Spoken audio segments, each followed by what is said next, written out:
With our Tech Tips series, we often try and answer questions that our clients or audience will ask us from time to time.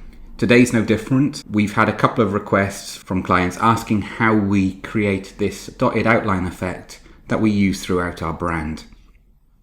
We need to use Adobe Illustrator, so you'll need a license to Adobe Creative Suite to achieve this. If you're a student, you can get a student discount, and we have links through to how to sign up via the Pixelhaze Academy website. With that in mind, we first of all need to go and select our icon. So if I go to our browser, and I'm also on this site called FreePick, one thing that's essential is that you have the license to be able to use the icon that you need or choose. So whether that's you've got a license for a stock library, or you could use something like FreePick here, where we can take the free items, and then what we're going to do is live trace option to get that effect. So I've already added in a search for camera icon, and in this drop down I've selected free. You'll see that the Shutterstock selection here, which is a stock library, that range is advertised. By all means, if there's one here that you want to use, feel free to buy the license, download it, and then use that instead.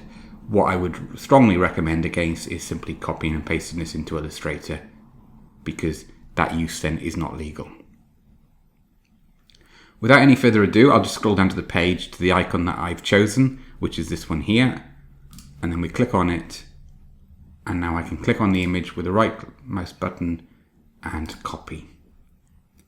Once I've copied it, I can then go back into Adobe Illustrator and simply paste. So on a Mac it's Command V, on a Windows PC it's Control V to paste. Once it's in the canvas area, I'll just explain the difference between what it is currently, which is a bitmap image, and what it will be, which will be a vector image. The main difference between the two is a bitmap image will get fuzzy or pixelated as we enlarge it or reduce it. It uses individual pixels, and of course if we're enlarging those pixels, you're not going to get the same clear effect. Whilst these are vectors on the other side. So if I just show you the full color version and we enlarge that, you can see that the lines are that much crisper. Vectors use mathematical equations to ensure the shapes scale up or down without losing quality. So now we've achieved that, we need to take this from a bitmap, turn it into a vector, and then apply this dotted line effect. So first of all, I'm going to select on the image. We should see a red bounding box around it once selected. Then I can go to the image trace option, which is usually at the top of our toolbar. Simply a case of pressing that. There are a series of options by the image trace panel. I've currently got it locked to the right hand side here. If you don't have that, or you have the default view, it will then pop up on screen when you select it. But you can adjust the tracing result depending on the image type. Sometimes if it's a color icon that you're adding in, a full color, then the black and white option will be too basic initially. You need to put it into color and then reduce it to one color at the end. But that's not something we'll cover today in more detail. We're going to work with black and white icons. Once we've pasted it in, we can now right click. Our next step then is to press expand.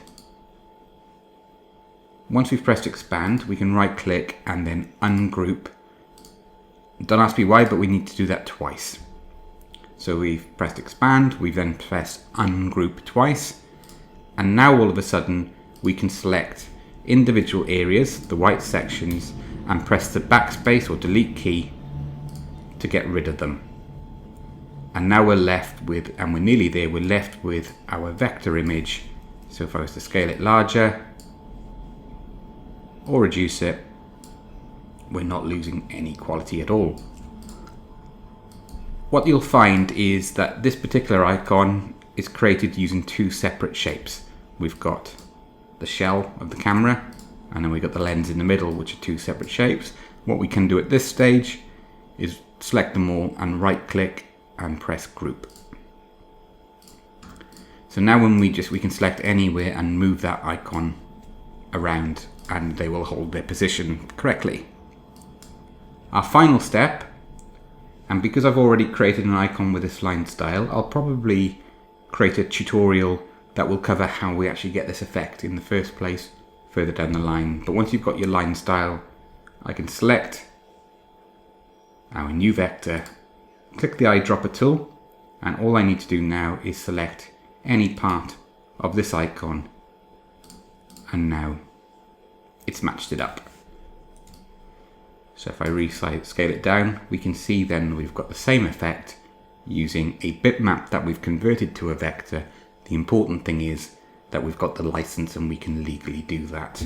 But once we've created our icon, it's ready to add into our cover, and this is a very quick way of getting a really nice stylized theme.